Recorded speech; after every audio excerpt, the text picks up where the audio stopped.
हज़रत मोहम्मद सल्लल्लाहु अलैहि वसल्लम की जो मुहर है वो आखिरकार गई कहाँ?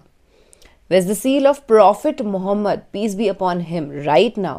फिलहाल कहाँ है? मेरे दिमाग में ये स्टेटमेंट सुनकर के तरह तरह के सवाल उपज रहे हैं कि क्या हज़रत मोहम्मद सल्लल्लाहु अलैहि वसल्लम के पास कोई सील थी, कोई ठप्पा था जिसे वो लगा दिया करते थे। और खुशी की बात ये है कि इस वीडियो को देखने के बाद सारे डाउट्स क्लियर हो जाने वाले हैं। तो congratulations to not only me but you also. Hey hi hello नमस्ते जी, सत श्री अकाल, अस्सलामु अलैकुम। मैं निधि शर्मा इंडिया से और आज एक नबी पाक रसूल अल्लाह की वीडियो पर रिएक्शन करने के लिए आई हूँ। मुझे पता है कि बहुत सारे मुसलमान भाई बहन ऐसे हैं जो नबी पाक का नाम सुन करके रोने लग जाते हैं, इतना ज़्यादा प्यार उनके दिलों में है। और मैं आपकी जानकारी के लिए बता दूं कि जब भी मैं हज़रत मोहम्मद सल्लल्लाहु अलैहि वसल्लम रसूल अल्लाह का नाम सुनती हूँ तो आंखें मेरी भी नम हो जाती हैं। अब ये आँखों की जो नमी है इसे आर्टिफिशियली कभी भी प्रोड्यूस किया नहीं जा सकता, ये तो अल्लाह की देन है। And I genuinely feel fortunate right now कि मुझे एक ऐसे प्लेटफॉर्म पे वीडियो बनाने मिल रहा है जहाँ पर मेरा इस्लाम से राब्ता हो रहा है। मैंने कभी सोचा नहीं था अपनी ज़िंदगी में, born and brought up in a Hindu family, I never thought कि नबी पाक ने जो पैगाम, जो अल्लाह का दीन इस दुनिया को दिखाया उससे मैं भी रूबरू हो पाऊंगी। So thank you so much for watching this video with me. खैर फिलहाल इस वीडियो पर रिएक्शन स्टार्ट करते हैं, उसके बाद ढेर सारी गुफ्तगू करेंगे। और वैसे भी जब आपके सारे क्वेश्चंस का आंसर मिल जाता है ना तो दिमाग एक अलग तरीके से प्रफुल्लित हो उठता है। अस्सलाम वालेकुम दोस्तों, मेरा नाम है हसीब शफकत और आप देख रहे हैं हसी टीवी। यस, हसी टीवी। आई सेड यू ना, मुस्कुराई, स्माइल, हंसी, इट्स नेसेसरी फॉर लाइफ। 6 हिजरी के आखिर में जब रसूलुल्लाह सल्लल्लाहु अलैहि वसल्लम सुलह हदैबिया से वापस तशरीफ लाए तो आपने दुनिया के मुख्तलिफ बादशाहों के नाम खत लिखकर इन्हें इस्लाम की दावत दी। जब आप सल्लल्लाहु अलैहि वसल्लम ने इन खतूत को लिखने का इरादा फरमाया तो आपके साहब ने कहा कि रोमन और पर्शियन अम्पायर या ऐसे और बादशाह इसी सूरत के अंदर आपके खत को कबूल करेंगे जब इस खत पर कोई मोहर लगी हो, ताकि ये कोई मुस्तनद या ऑफिशियल डॉक्यूमेंट लगे। इसलिए नबी पाक सल्लल्लाहु अलैहि वसल्लम ने खास तौर पर चांदी की एक अंगूठी बनवाई जिस पर मोहम्मद रसूलुल्लाह नक्श था। ये नक्श रसूल एक सतर में, अल्लाह 3 सतरों में और मोहम्मद एक सतर के अंदर लिखा था, जो कि कुछ ऐसी दिखती थी। इसके बाद आप सल्लल्लाहु अलैहि वसल्लम ने इस मुल्क से मुतालिक मालूमात रखने वाले सहाबियों को कासिद बनाकर ये दावतनामे तबलीग की सूरत में इनके पास भेजे, यानी अपनी दावत के खतूत को दुनिया के बादशाहों के पास रवाना किया।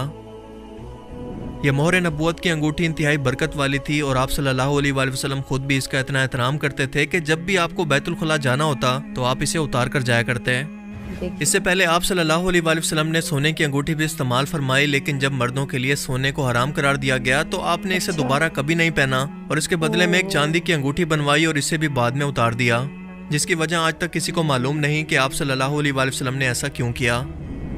वक्त गुजरता गया और जब मुसलमानों और मुशरिकीन मक्का के दरमियान 10 साल के लिए सुलह हदैबिया हुई कि मुशरिकीन मक्का और मुसलमानों या इनके इत्तेहादी 10 साल तक कोई जंग नहीं करेंगे, तो सिर्फ 18 माह के बाद ही मुशरिकीन मक्का ने इस मुआहदे को मुसलमानों के एक इत्तेहादी कबीले पर हमला करके तोड़ दिया।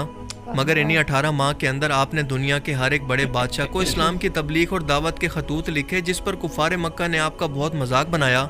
उनका कहना था कि शायद मोहम्मद कोई ख्वाब देख रहा है क्योंकि इनका हमसे मामला अभी तक खत्म नहीं हुआ और वो रोमन और पर्शियन अम्पायर को फतह करने का सोच रहा है। और इसी दौरान सहाबा कराम ने आपको मशवरा दिया था कि रोमन और पर्शियन अम्पायर के लोग बिना किसी मोहर के बगैर किसी पैगाम को मुस्तनद या ऑथेंटिक नहीं मानते। लिहाजा आपने मजबूरी में एक मोहर नबूवत की अंगूठी बनाने का हुक्म दिया, जिसे याला बिन उमैया के जिम्मे लगा दिया गया, जिन्होंने आपके हुक्म के मुताबिक मोहम्मद रसूलुल्लाह के अल्फाज इस अंगूठी पर कुंदा किए। रसूलुल्लाह सल्लल्लाहु अलैहि वसल्लम की वफ़ात के बाद यह अंगूठी हज़रत अबू बकर सदीक और इनके बाद हज़रत उमर फ़ारूक और इनके बाद तीसरे खलीफा हज़रत उस्मान बिन अफ़ान के पास पहुंची और ये तीनों खलीफा अपने वक्त के अंदर जो कोई भी खत या तहरीर लिखते या कोई भी हुक्म होता तो इसके नीचे यही मोहर नबूवत या आज के दौर के अंदर स्टैंप लगाया करते हैं। जी बिल्कुल। हज़रत उस्मान के पास ये अंगूठी 6 साल तक रही और अचानक एक हादसे की वजह से ऐसे गायब हुई कि आज तक नहीं मिली। इस अंगूठी के जाने से मुसलमानों के इत्तेहाद से बरकत ऐसी खत्म हुई और इतना बड़ा फितना खड़ा हुआ जो कि आज तक खत्म नहीं हुआ। दरअसल हुआ कुछ यूं कि हज़रत उस्मान बिन अफ़ान रज़ी अल्लाह तआला अन्हु और हज़रत मुकैब एक साथ एक कुएं पर बैठे थे जिसका नाम है बहर अरीफ, जो कि मस्जिद कुबा के पास मौजूद है। इन दोनों में से कोई एक अंगूठी को देखने के बाद दूसरे को पकड़ा रहा था कि अचानक से ये अंगूठी इस कुएं के अंदर गिर गई, जिसके बाद इसको बहुत तलाश करवाया गया और साहबा कराम ने तो 3 दिन लगाकर इस कुएं का तमाम पानी खुश्क कर दिया, लेकिन ये अंगूठी नहीं मिली। इसके गुम हो जाने के बाद आप बहुत ज्यादा परेशान रहा करते थे, लिहाजा इसी तरह की एक और चांदी की अंगूठी बनवा कर आपने इसे पहन लिया। लेकिन इस असल अंगूठी के जाते ही उम्मत के अंदर एक ना खत्म होने वाले फितने का आगाज हुआ और खानदानी दुश्मनी को फिर से हवा देकर उम्मत को 2 हिस्सों के अंदर तकसीम कर दिया गया। और इसी फितने की वजह से हज़रत उस्मान रज़ी अल्लाह तआला अन्हु भी शहीद हो गए। जब आपको शहीद किया गया तो ये रेप्लिका अंगूठी भी आपके हाथ के अंदर थी, जिसके बारे में आज तक पता नहीं चल सका कि ये आखिर कहाँ गई या इस वक्त कहाँ पर है। यकीनन असल अंगूठी का गुम हो जाना किसी मसलहत की वजह से है, लेकिन इस्लामी रिवायात और तारीख के अंदर हमें ये कहीं जिक्र नहीं मिलता कि असल और इसकी नकल ये दोनों इस वक्त कहाँ पर हैं। क्या असली मोहर नबूवत की अंगूठी दोबारा किसी शख्स को मिलेगी भी या नहीं, ये बात किसी तारीख या किताब के अंदर तो नहीं लिखी, लेकिन मेरा अपना मानना है कि शायद इमाम मेहदी अलैहिस्सलाम के ज़हूर के बाद जैसे अल्लाह ताला दीगर मौजज़ात को दुनिया के अंदर ज़ाहिर करेगा, मिसाल के तौर पर ताबूत सकीना, बिल्कुल वैसे ही इस अंगूठी को भी ज़ाहिर कर देगा, ताकि इमाम मेहदी अलैहिस्सलाम रसूलुल्लाह सल्लल्लाहु अलैहि वसल्लम की बेटी हज़रत फातिमा तो ज़हरा की नस्ल से होने की वजह से और रसूलुल्लाह के ख़ानदान से होने की वजह से इसके वारिस हैं। और ये अंगूठी भी इनके सच्चे होने की दलील होगी कि यही इमाम मेहदी अलैहिस्सलाम है, जिनका इंतज़ार कई सौ सालों से मुसलमान अब तक कर रहे थे। रसूलुल्लाह सल्लल्लाहु अलैहि वसल्लम हमेशा इस अंगूठी को नहीं पहना करते थे, बल्कि कभी इसको पहन लेते तो कभी उतार दिया करते। रसूलुल्लाह की निस्बत की वजह से आपकी अंगूठी बरकत वाली थी, लेकिन आजकल के मुसलमान जो कि मुख्तलिफ नगों की अंगूठियों को ये सोच कर पहनते हैं कि शायद ये खास पत्थर कोई ऐसी बरकत या ताकत रखते हैं जो कि इनकी किस्मत को बदल सकते हैं, तो ये बिल्कुल गलत अकीदा है, क्योंकि कोई भी पत्थर किसी इंसान की किस्मत को नहीं बदल सकता, जिसकी मिसाल है हिजर अस्वद। सब मुसलमान ये मानते हैं कि हिजर अस्वद इस वक्त दुनिया में सबसे ज्यादा बरकत वाला पत्थर है, क्योंकि इसे आसमान से उतारा गया, यानी जन्नत से। ये सफ़ेद याकूत था जो कि दुनिया में इंसानों के गुनाहों की वजह से स्याह हो गया। इसके बारे में बयान होता है कि हज़रत उमर रज़ी अल्लाह तआला अन्हु ने फरमाया था कि ए हिजर अस्वद, मैं तुझे सिर्फ इसलिए बोसा देता हूँ क्योंकि मैंने रसूलुल्लाह सल्लल्लाहु अलैहि वसल्लम को तुझे बोसा देते हुए देखा है, वरना मैं जानता हूँ कि ना तो मेरे नफ़े का मालिक है और ना किसी नुकसान का। एक और रिवायत में आता है कि हिजर अस्वद पत्थर क़यामत के दिन अपने चूमने वाले मुसलमानों की गवाही देगा, लेकिन अगर इस हदीस का मतलब वही निकाल लें जो कि आजकल लोग समझते हैं, तो क़यामत के दिन तो इंसान का हर एक ऑर्गन और उसकी हर एक चीज़ गवाही देगी कि वह दुनिया के अंदर क्या अमाल करता रहा, लेकिन किसी मुसलमान की कोई सिफारिश नहीं कर सकता।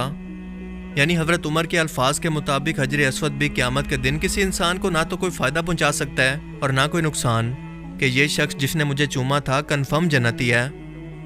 लिहाजा चांदी की अंगूठी किसी नग के साथ पहन लेना तो जायज़ है, मगर इससे कोई अकीदा जोड़ लेना सीधा सीधा शिरक है। रसूलुल्लाह सल्लल्लाहु अलैहि वसल्लम ने अपनी ज़िंदगी के अंदर इस जैसी किसी और अंगूठी को बनाने और इसे पहनने से मना किया था, ताकि इसकी इनफरादियत ख़त्म ना हो जाए, वरना जितनी मोहब्बत रसूलुल्लाह के साथ सहाबा कराम को थी, शायद हर शख्स के हाथ के अंदर ऐसी मोहर नबूवत की अंगूठी मोहब्बत के तौर पर ज़रूर होती। आपकी असल अंगूठी की हूबहू दिखने वाली रेप्लिका यानी नकल इस वक्त तुर्की के तोपकापी पैलेस म्यूजियम के अंदर मौजूद है, जहां पर आप सल्लल्लाहु अलैहि वसल्लम के और बहुत सारे तबरुकात, मिसाल के तौर पर आपके भेजे गए खतूत मुबारक, नालैन मुबारक, बालों के टुकड़े, आपका अमामा, आपके कपड़े, आपकी तलवारें और पाँव मुबारक के निशान जैसे बहुत सारे तबरुकात आज भी मौजूद हैं, जिनके बारे में अगर आप मज़ीद जानना चाहते हैं तो इस पर मैं एक सेपरेट वीडियो बना दूंगा।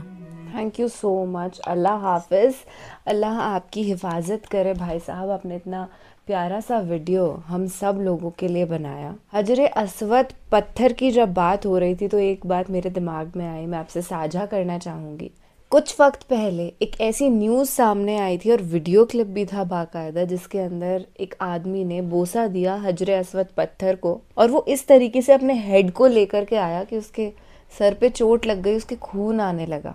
तो ये जो टीचिंग्स हैं, प्रीचिंग्स हैं, बहुत अच्छी हैं। हर किसी को बोसा देना चाहिए जब वो काबा शरीफ में जाए तो, पर इसका मतलब ये नहीं है कि आप हड़बड़ाहट में आ जाएं और अंधे होकर के बस एक रिचुअल को पूरा करने के चक्कर में खुद के भी चोट पहुंचा लें। आप क्रिएशन है ऑलमाइटी अल्लाह के, उनको दुख होगा अगर आपके साथ कुछ भी गलत होता है। आप खुद भी खुद के साथ गलत करते हैं तो आपकी अंतर आत्मा को बहुत ठेस पहुंचती है। सो बी केयरफुल अबाउट इट। और मैंने भी चांदी की अंगूठी में एक नग पहन रखा है, पर इसको मैंने किसी चीज़ से रिलेट नहीं कर रखा कि इसे पहनूंगी तो मेरा गुस्सा शांत हो जाएगा। मुझसे कुछ लोगों ने पूछा है कि एक्सक्यूज़ मी निधि, तुमने ये अंगूठी इसलिए पहन रखी है क्योंकि तुम्हें गुस्सा आता होगा, उसे शांत करने के लिए? देख के लगता तो नहीं है तुम्हें गुस्सा आता होगा।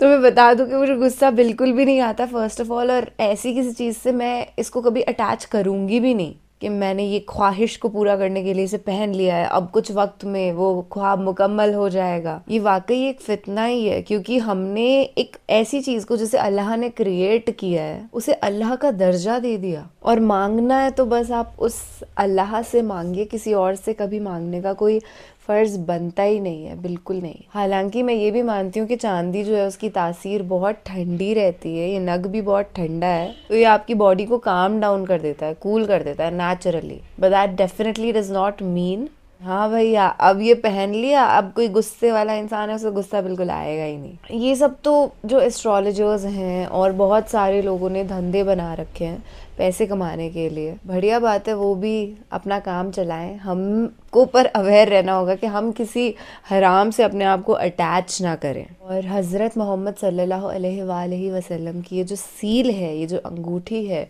ये फ़िलहाल कहाँ होगी ये तो अल्लाह बेहतर जानता है, हमको नहीं पता। पर हाँ इतना ज़रूर पता है कि उनका दीन कायम है और हमेशा जिंदाबाद रहेगा। चलिए, बहुत अच्छा लगा है आपसे मिल कर के, और यही चाहती हूँ कि जल्द ही वापस से मुलाकात हो, कुछ मीठी मीठी बात हो।